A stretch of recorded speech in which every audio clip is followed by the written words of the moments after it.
Every year, Christmas felt exactly the same, silent, empty, and as if it was never really meant for me. There were no calls, no messages. No one asked where I was or how I was doing. My parents forgot me every Christmas, and I convinced myself that this was just my normal. But this year, something changed. This year, I waited for no one. I bought myself a house, a large, old, peaceful manor, without telling anyone. Because this time, I wanted just one thing: peace. I thought this Christmas would pass like all the others, alone but calm. Then, around midday, my phone lit up. No text, just a photo. My gate, 3 vehicles, and the faces of my family, people who had not remembered me in years. They did not come alone. They did not come alone. With them stood a man whose jacket said everything: locksmith. And my mother said something from outside that gate. One single line that shook me to the core. A sentence I have never forgotten. Imagine you are in my place.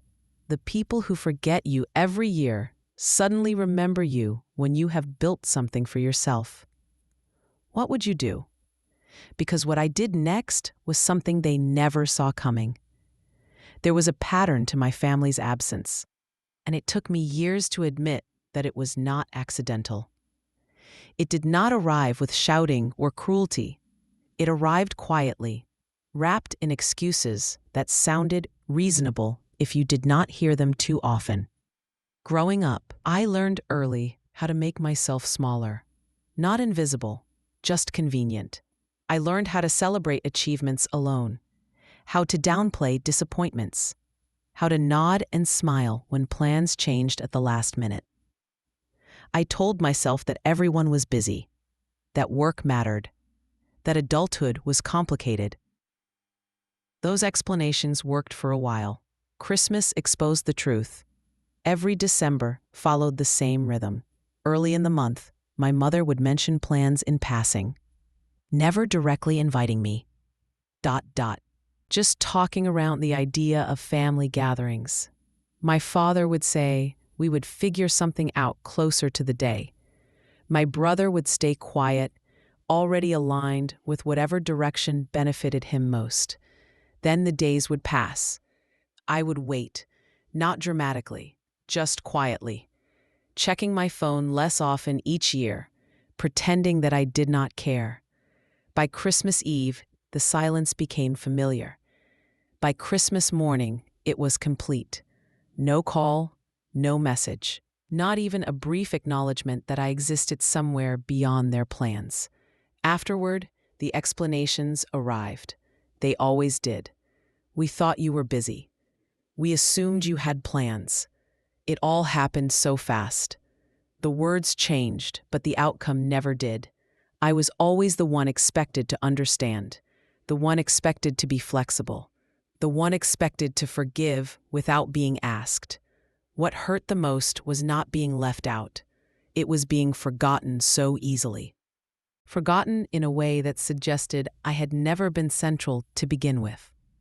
I remember one Christmas in particular, years ago, when I finally asked directly, not angrily, just honestly. I asked why no one had called. My mother sighed, as if the question itself was exhausting. "You know how things get," she said. "Do not make this bigger than it is." That sentence stayed with me longer than she probably intended, because it taught me something important. My pain was an inconvenience. My presence was optional. My absence required no explanation. Over time, I stopped asking questions. They stopped offering reminders. I stopped trying to insert myself into spaces that never fully opened for me. Instead, I adjusted my expectations until they fit the shape of reality. I built distance carefully, telling myself it was independence. I learned how to fill holidays with work, errands, anything that kept me moving. Still, every Christmas carried a quiet weight, a reminder that belonging was something other people received without asking. What makes patterns dangerous is how normal they feel once you live inside them long enough. You stop questioning what should be questioned.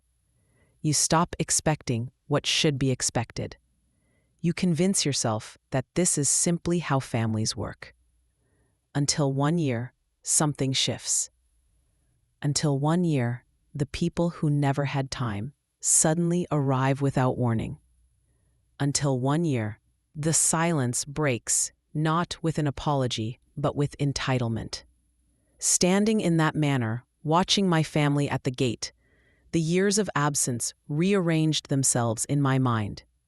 The forgotten calls, the quiet holidays, the way they only reached for me when it served them. That was when I understood the pattern clearly for the first time. They did not forget me by mistake. They forgot me because it was easy. And now that forgetting no longer benefited them, they were back. If you have ever been the one who always understood, always wait, always adjusted, ask yourself this: what happens when the people who ignored you suddenly decide you matter? Tell me in the comments. I still wonder how many of us learn this lesson the same way. Christmas was never just a date on the calendar for me. It was a mirror. One that showed me exactly where I stood, year after year, without anyone needing to say it out loud. Everywhere else, Christmas meant warmth. Windows glowed softly in the evenings. People carried wrapped gifts through parking lots, smiling like they had somewhere they belonged. Conversations slowed down, voices softened, and the world seemed to agree, just for a few days, that family mattered. That contrast was what made it hurt. I did not miss the decorations or the music. I missed the certainty other people had, the way they assumed they would be expected somewhere, the way no one questioned whether they would be included. For them, Christmas was automatic. For me, it was conditional.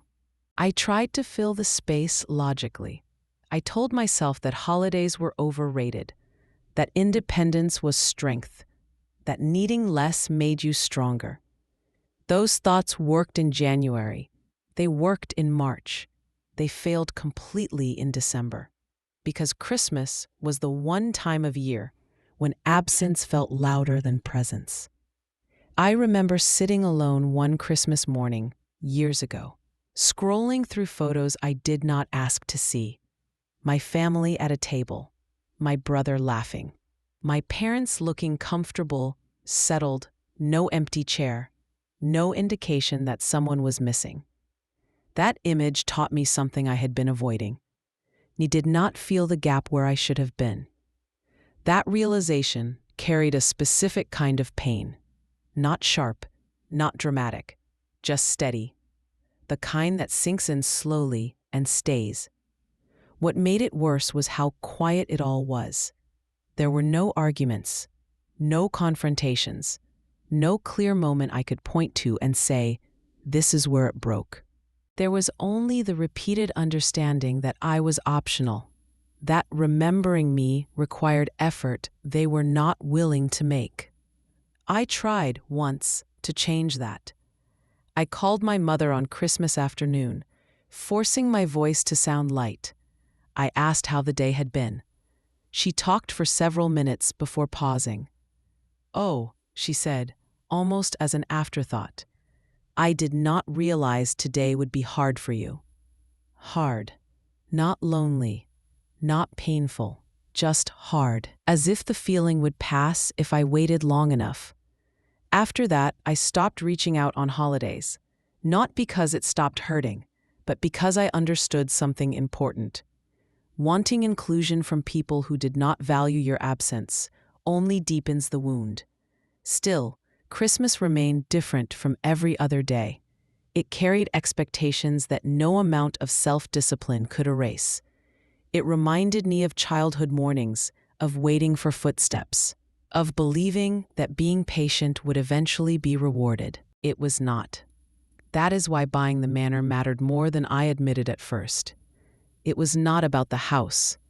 It was about choosing a place where silence did not feel like rejection, where being alone did not require explanation. Standing there that Christmas, before everything changed, I thought I had finally rewritten the meaning of the day. I did not know yet that the very holiday they used to forget me would become the moment they decided to return. If Christmas has ever reminded you of what you did not receive, rather than what you did, I want to know. Tell me in the comments. Sometimes the quiet pain is the one most of us recognize first. I believed I had been careful, more careful than I had ever been in my life. I changed routines, limited what I shared, and learned how to exist quietly in a world that rewarded visibility. Buying the manor was not an impulsive decision. It was the result of months of planning, paperwork, and deliberate silence. I did not tell my family. I did not tell old friends. I did not even tell people who would have been happy for me. The house was purchased through layers of distance, a trust, a mailing address 2 towns away, utilities set up under neutral accounts. I told myself that this time I had done everything right. The mistake did not feel like a mistake when I made it. 3 months earlier, on a quiet evening, I posted a photograph online. Nothing personal, nothing emotional, just a detail I loved. A close-up of a stained glass window inside the manor, its colors catching the late afternoon light. No address, no name, no identifying information, just craftsmanship, shared in a small architecture forum where people appreciated restraint. I thought it was harmless. The response was polite, limited, forgettable. A few comments, a few likes. Then I closed my laptop and moved on, never thinking about it again. What I did not consider was how quickly small things travel once they leave your hands. Someone recognized the window. Someone shared it elsewhere. A local history page reposted it publicly, praising the restoration of a long-neglected landmark. The caption included details I never wrote: the town name, the road, the manor's history. I never saw the post. My mother did. She had always been good at watching without being seen. Alerts set for names, places, keywords connected to the past she never quite let go of.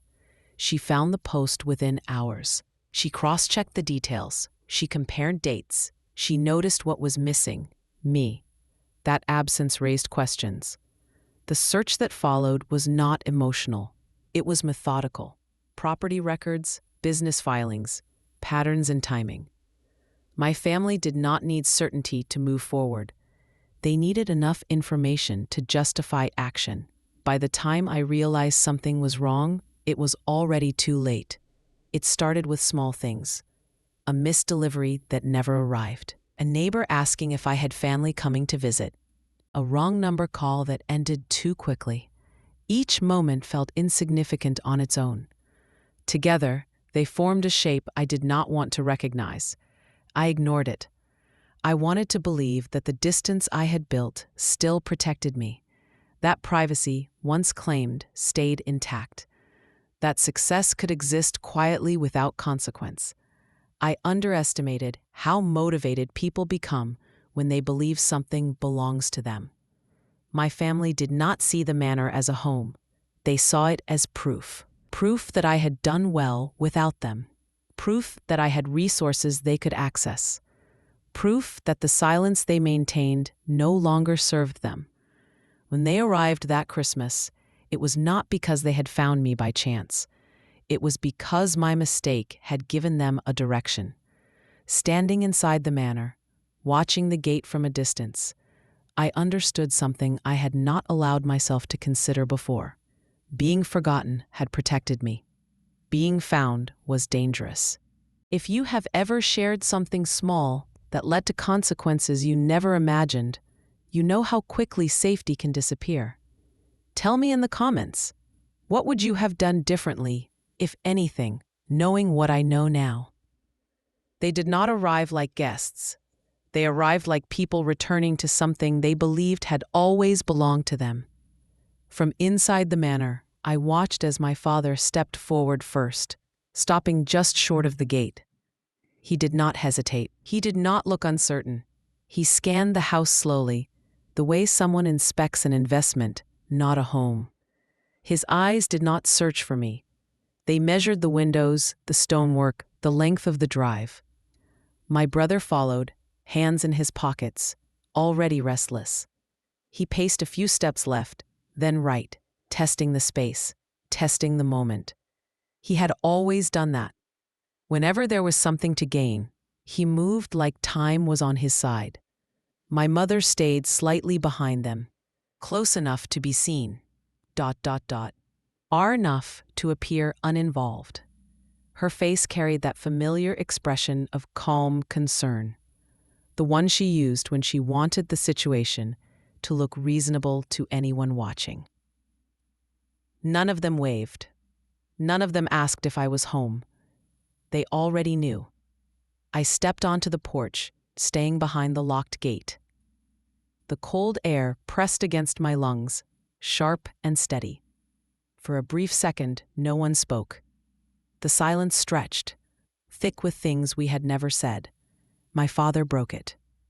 "Here you are," he said, as if I had been late. Not hello, not Merry Christmas, not how are you, just relief, edged with authority. "You should have told us," my mother added quickly, her voice soft, almost apologetic. "We were worried." Worried. The word landed wrong. Concern was something you showed before you showed up with demands. My brother laughed under his breath and looked past me, straight at the house. "This place is bigger than I expected," he said. "You did well." The compliment was not meant for me. It was meant for the house, for what it represented. I said nothing. That seemed to irritate them more than anger would have. My father straightened his shoulders and took a step closer to the gate, fingers wrapping around the iron bars like he was checking their strength. "We need to talk," he said. "Open this. Not a request, a decision." "I am not opening the gate," I replied, surprised by how steady my voice sounded. His expression shifted slightly, impatience flickering beneath the surface. "Do not make this difficult. This is a family matter." Family. The word was used like a key, as if it unlocked access automatically. My mother sighed, shaking her head as if I were being unreasonable. "You always do this," she said quietly. "You shut people out instead of talking." The accusation felt practice, familiar. It ignored the years of silence, the missed calls, the holidays that passed without acknowledgement. Behind them, the man I had barely noticed before stepped forward. He was carrying a metal case, heavy and scuffed from use. He stopped near my father, waiting. That was when the tension changed. "This does not have to turn into a scene," my father said. "We have paperwork." Paperwork. My stomach tightened. "What paperwork?" My brother smiled then, small and confident. "Something that makes this easier," he said. "For everyone." The word easier was doing a lot of work. They stood there, calm, certain, acting as if the next step was inevitable. As if resistance was a formality. As if I would eventually realize that saying no was pointless. That was the moment I understood they had not come to talk. They had come to proceed. If you were standing where I was, watching people who ignored you for years suddenly claim authority over your life, what would you do? Tell me in the comments. Because the way they escalated next proved just how far entitlement can go when it is never challenged. My father reached into his coat as if this were the moment he had been waiting for. The gesture was slow, deliberate, meant to signal control. He unfolded a set of papers and held them up just high enough for me to see from behind the gate. "We are not doing this without reason," he said. "This is already handled." I did not move closer. I did not ask to read them. Something about the way he held the documents made my stomach tighten. Confidence like that does not come from truth. It comes from believing the other person will hesitate. "What is that?" I asked. Elise, my brother answered before my father could. He sounded almost bored, like this was the least interesting part of the process. Temporary, practical, signed weeks ago. Signed. The word echoed louder than it should have. I did not sign anything, I said. My mother stepped forward then, her hands raised, sly. Palms out. The gesture was familiar.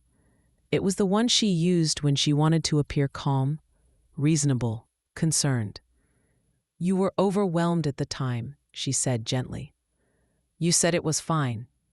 You do not remember everything when you are stressed. There it was, the shift. Not disagreement, not confusion. A subtle suggestion that my memory could not be trusted, that my version of events was unreliable. She had used that tone before. Always when facts did not align with what she wanted. I was never stressed about this, I replied, and I never agreed to anything. My father exhaled slowly, as if I were being difficult on purpose. Look, he said, tapping the papers. Your signature is right here. Everything is legal. We are not trying to upset you. Legal. That word was meant to end the conversation. Behind them, the locksmith adjusted his grip on the metal case. He did not look at me directly. He stared at the lock, assessing it, already thinking in terms of mechanisms and men. To him, this was a job. To my family, it was leverage. You brought a locksmith, I said, more to confirm than to ask. My brother shrugged. We assumed you might overreact. Overreact, as if refusing entry to your own home were emotional excess. We are just trying to make this easy, my mother added. There is no need to involve anyone else. The implication was clear. If I cooperated, this could stay quiet. If I did not, they would escalate. I looked again at the papers in my father's hand. The font, the formatting, the confidence with which he presented them. Everything was designed to intimidate, not inform. He did not offer to let me examine them because he did not expect resistance. Open the gate, he said, nodding toward the locksmith. If you do not, we will proceed. Proceed, as if the outcome were already decided. The locksmith took a step closer, stopping just short of the iron bars. He cleared his throat.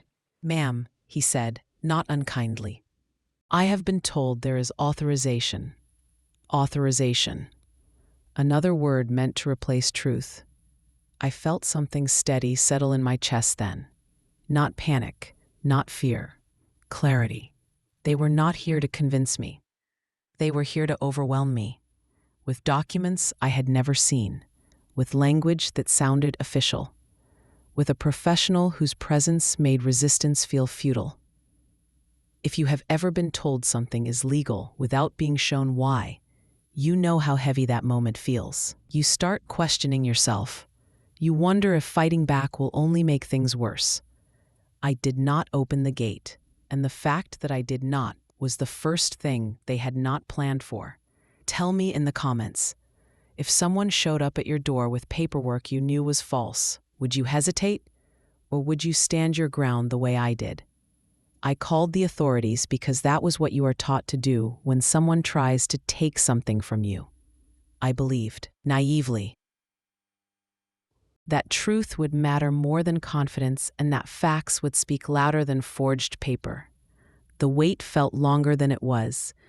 I stood just inside the gate, phone pressed to my ear, while my family waited outside with the patience of people who believed time was on their side.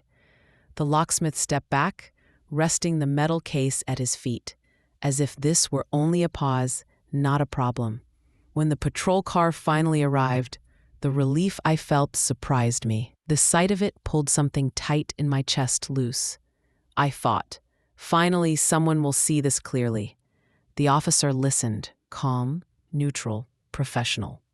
He asked for documents. My father handed them over with a practiced ease that suggested he had done this before. The officer scanned the pages, nodding slowly, his expression unreadable. I explained everything, that I had never signed anything, that they had shown up unannounced, that they brought a locksmith to my home without my consent. I spoke carefully, choosing each word, afraid that emotion would weaken my credibility. The officer sighed. "I understand this is upsetting," he said, "but this looks like a civil dispute." Civil. The word landed like a door closing. "What does that mean?" I asked, even though I already sensed the answer. "It means this is not something we can resolve here," he said. "If there is a disagreement over property or documents, it has to be handled through the courts." My father's shoulders relaxed. My brother smiled faintly, already victorious. My mother lowered her eyes, playing the role of the weary parent caught in the middle. "So they can just stay?" I asked. "They can force their way in?" The officer shook his head slowly. "As long as there is paperwork involved, we cannot intervene unless there is clear criminal behavior." Clear, criminal. Forging my signature, bringing a locksmith, intimidating me at my own gate. None of it qualified enough. I felt the ground shift beneath me, not physical, but emotionally.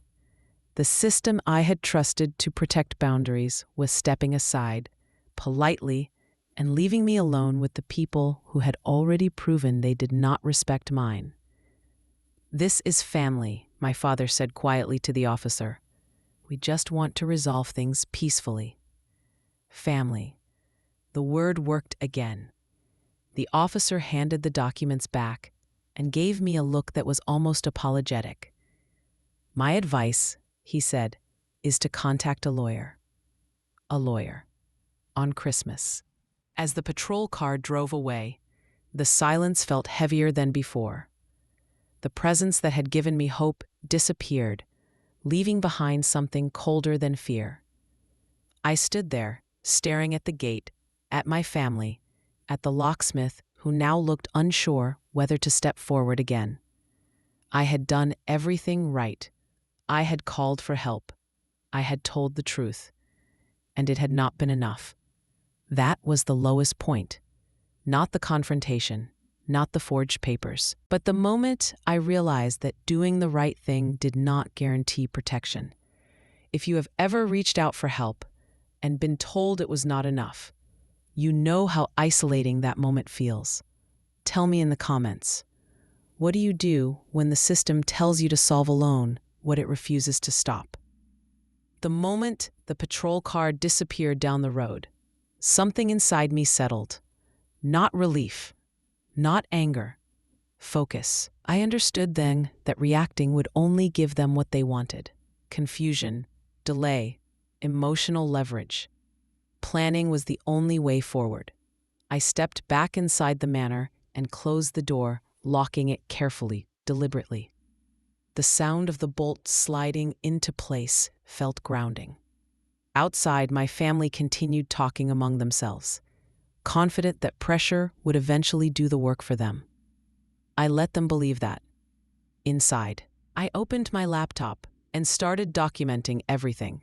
I wrote down times, who said what, where each person stood, the exact wording my father used when he mentioned paperwork, the moment my mother questioned my memory, the locksmith's presence, the officer's conclusion.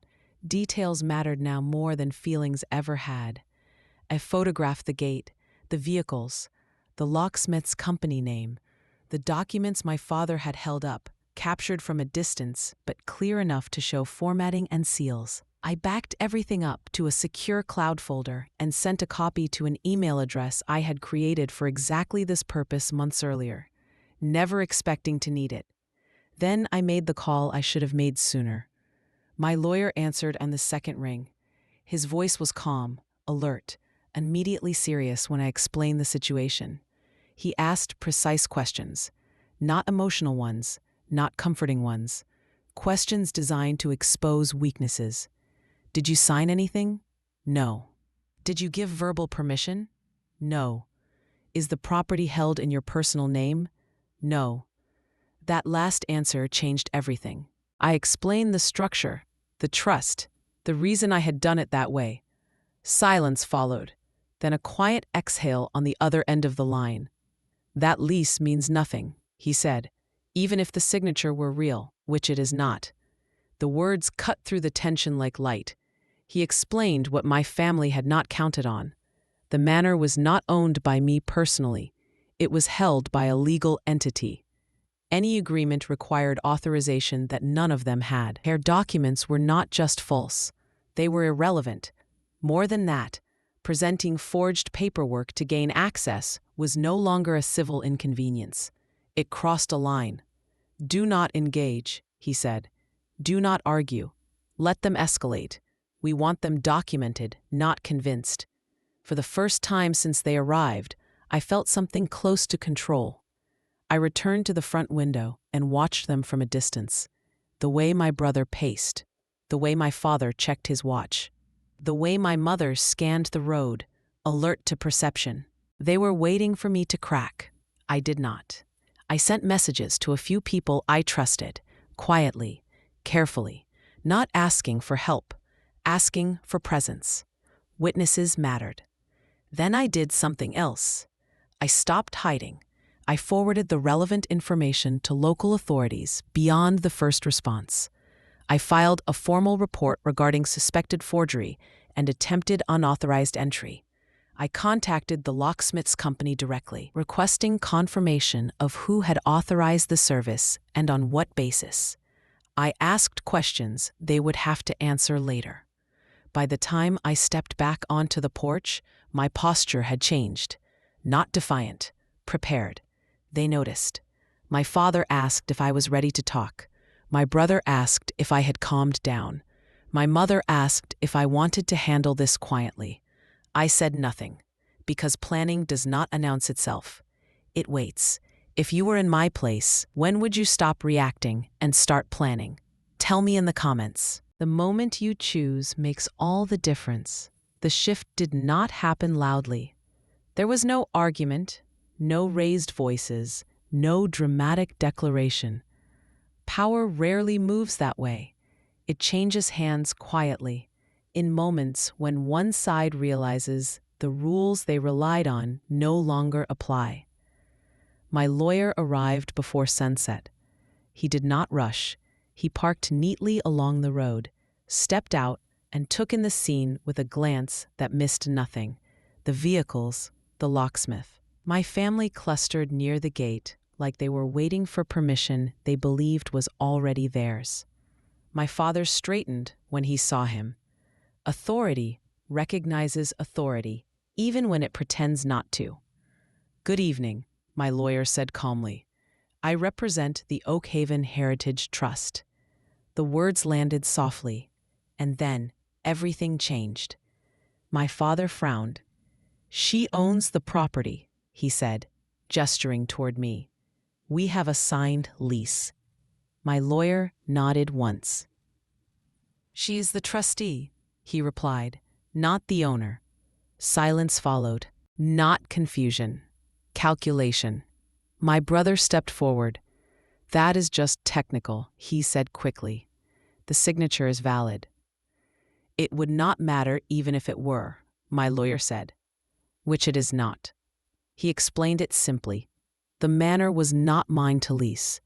It was held by a legal entity with strict controls. Any agreement required formal approval, documentation, and authorization that none of them had. The paper my father was holding meant nothing. Not legally, not practically. My mother's expression faltered, just for a moment, long enough to reveal fear. My father tried again. "This is family," he said. "Surely this does not need to go further." "That decision was made when you arrived with forged documents and a locksmith," my lawyer replied evenly. Forged. The word hung there heavy and undeniable. He turned to the locksmith then, addressing him directly. He explained the situation. He explained the liability. He explained what continuing would mean. The man's posture changed immediately. Professional concern replaced neutrality. He closed his metal case and took a step back. "I was told there was authorization," the locksmith said carefully. "You were misled," my lawyer answered. "You should leave." And he did. Watching the locksmith walk away felt like watching a piece of their plan fall apart. One assumption gone, one advantage removed. My father's voice tightened. "You cannot do this," he said to me now. "You are overreacting." Overreacting. The familiar word had lost its power. "I am protecting what is not yours," I replied. My lawyer continued, outlining next steps with precision. Formal complaints, evidence, potential consequences if they did not leave immediately. Each sentence closed a door they believed was still open. For the first time since they arrived, they looked uncertain. My brother stopped pacing. My mother stopped speaking. My father glanced around as if searching for support that was no longer there. Control had shifted. Not because I demanded it, because the truth supported it. They left slowly. No apologies, no resolution, just retreat. As the road emptied and the gate stood quiet again, my lawyer turned to me. "They underestimated you," he said. "That is common." I watched the space where they had stood, feeling something unexpected. Not triumph, clarity. If you have ever been underestimated by people who believed familiarity gave them power, you understand this moment. Tell me in the comments, what would it feel like to finally watch control return to your hands without raising your voice even once? They did not expect witnesses. That was their final mistake. By the time my family returned the next evening, the manor was no longer isolated. Cars lined the road. Not many, just enough. Neighbors walking dogs. A local council member who happened to live nearby. 2 people from the Historical Society who had been involved with the property long before I ever arrived. None of this was accidental. When people believe something can be handled quietly, they behave differently. When they realize others are watching, the truth surfaces faster than any argument ever could. My father stepped out of the car with the same practiced confidence, but it did not hold this time. He noticed the eyes immediately, the pauses in conversation, the way people slowed down instead of looking away. My brother hesitated before getting out.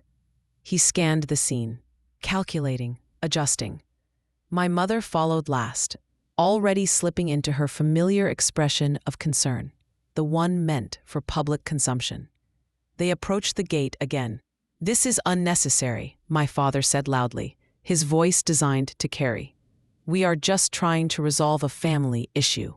A family issue. Spoken carefully, performed. My lawyer was already there. So was a representative from the trust. So was someone from the locksmith company. Responding to my formal complaint. The presence of neutral third parties changed the tone instantly. The conversation stayed calm, polite, public. My lawyer asked my father to present the lease again. He did. The document was examined openly this time, not waved like a weapon. Questions were asked. Dates were checked. Signatures compared. Discrepancies surfaced quickly. The notary listed on the document was contacted. They denied involvement. The formatting did not match official records. The authorization referenced did not exist. People murmured. My brother interrupted, trying to redirect, but every attempt only drew more attention. My mother tried to explain, but her words tangled under scrutiny. Concern turned into defensiveness, calm into irritation. The shift was visible. When the trust representative stated clearly that no agreement existed and that any attempt to access the property constituted trespassing, the room changed. The witnesses understood. The narrative collapsed. My father's voice rose, then stopped abruptly when he realized how it sounded. This was not a private driveway anymore. It was a public moment. Consequences followed quietly. Notices were issued. Reports were filed. The locksmith company formally withdrew service and documented the false authorization. The the trust initiated legal action for attempted misrepresentation. No shouting, no spectacle, just process. My family left again, but this time it was different. Heads lowered, steps quickened. No one waved, no one argued. The road swallowed their cars without ceremony. What stayed behind was something they had never given me before: validation. Neighbors spoke softly, apologetically. People asked if I was all right. Someone brought coffee. Someone else said they were glad I stood my ground. I did not celebrate. I did not gloat. I stood there, watching the space empty, feeling the weight lift slowly rather than all at once. This was not revenge the way movies portray it. There was no dramatic victor, no final speech. There was simply truth exposed in daylight. If you have ever watched someone lose power, not because you fought them, but because others finally saw what you had always known, you understand this moment. Tell me in the comments, do you believe public accountability changes behavior, or does it only reveal it? Peace did not arrive all at once. It came quietly, in small moments that felt almost ordinary, after everything that had happened. A manner returned to its natural rhythm. Mornings were slow again. Evenings settled without tension. The gate stayed closed, not out of fear, but out of choice. I stopped scanning the road when I heard a car pass. I stopped bracing myself for footsteps that never came. For the first time, silence felt different. It was not absence. It was relief. Healing did not mean forgetting. It meant understanding. I understood now that love that disappears when it is inconvenient is not love at all. That family, when used as a weapon, loses its meaning, and that boundaries are not punishments, they are protections. I did not wait for apologies. They never came. But I no longer needed them. Closure does not require agreement. It requires clarity. What surprised me most was how light I felt once I stopped carrying responsibility that was never mine. I was not difficult. I was not distant. I was not ungrateful. I was simply someone who learned too late that being available to people who only show up when they need something will always cost you more than it gives. The manor became more than a house. It became proof. Proof that building something quietly is still building something real. Proof that choosing yourself does not make you selfish. Proof that peace is not something you are given. It is something you defend. I decorated the next Christmas differently, not extravagantly, intentionally. Soft lights, simple food. No empty chairs waiting for people who would not come. I spent the day exactly how I wanted to. Without checking my phone. Without wondering if I had been forgotten. Because I already knew the answer. Growth does not always look dramatic. Sometimes it looks like knowing when not to open the gate. Sometimes it looks like walking away without needing the other person to understand why. Sometimes it looks like standing still while someone else realizes they no longer have access to you. That was the real shift. Not the documents, not the witnesses, not the exposure. The shift was internal. If you take anything from this story, let it be this: people who benefit from your silence will resist your boundaries. That does not mean your boundaries are wrong. It means they are working. And if someone only remembers you when you have something they want, believe what that tells you. Now I want to ask you something. Have you ever been the one who was expected to understand, to forgive, to stay quiet for the sake of peace? And if you were standing where I stood, with the gate closed and your future in front of you, what choice would you make? Tell me in the comments. Your story might be the one someone else needs to hear.